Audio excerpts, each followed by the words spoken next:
So when a man is serving Christ, he's doing the will of God. If you have to be begged to serve, it means you don't know the will of God. Those who know the will of God, every opportunity to serve, they jump in. But you find baby Christians, they get offended in service and pull out. Ask our fathers who are here that have been Christians for 25 years, 30 years. Those days, if you err, they remove you from service. That's punishment. And people beg to serve. But our generation, tell somebody, pick this knot from the ground. It says 10,000. And even people who are called to serve on the altar, like preachers and music ministers, you invite them. We have a meeting. Please come and help us worship God. My bill is 2 million. You are a thief. And we bring all kinds of crazy justification.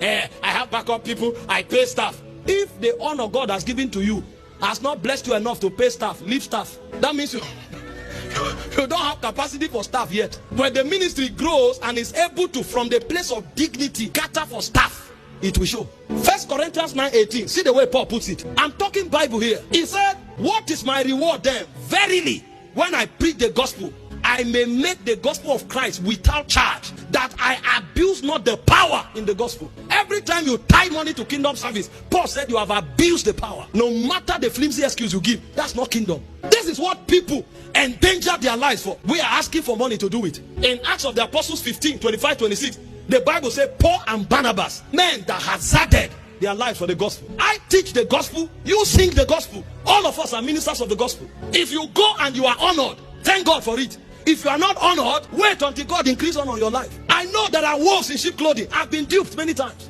I've been invited to preach, traveled for days. When you are done preaching, the same man of God will get back to you. God bless you, I leave.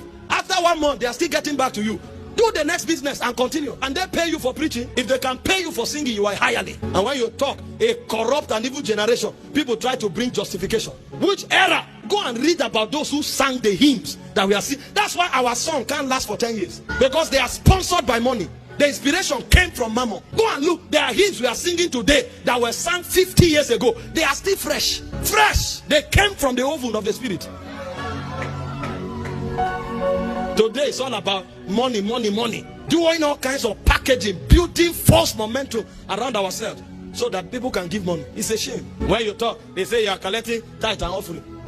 You just know their minds are corrupt. Go and ask those who are pastors. No, people think the administration of the offering is for the man of God. That's what they think. They think tithe is for man of God. Any man of God who touches offering or tithe is a thief. Because the Bible prescribes the administration of these things. It's for missions. It's for the care of the poor, the orphans, and the widows. It's not for the man of God. And then when there are Levites who don't have any work, it can be used for their welfare. I'm a traveling minister and I'm an apostle over this house. My traveling ministry is separate from what I do here. So the tithe and offering has nothing to do with my traveling ministry. I've been preaching from Sunday back to back till now. I preach on Sunday evening. Monday, Tuesday, I preach in Takoradi. On Wednesday, I came back to preach at the National Conference of Lawyers. On Thursday, Friday, I was in Jalingo preaching. I just came in from Lagos. I preached Saturday and Sunday morning. I'm preaching Sunday evening. Ask the person who traveled with me. Most of those meetings are rejected on radio. They gave me, I said no. When I saw the situation around, I said we are all in the same kingdom.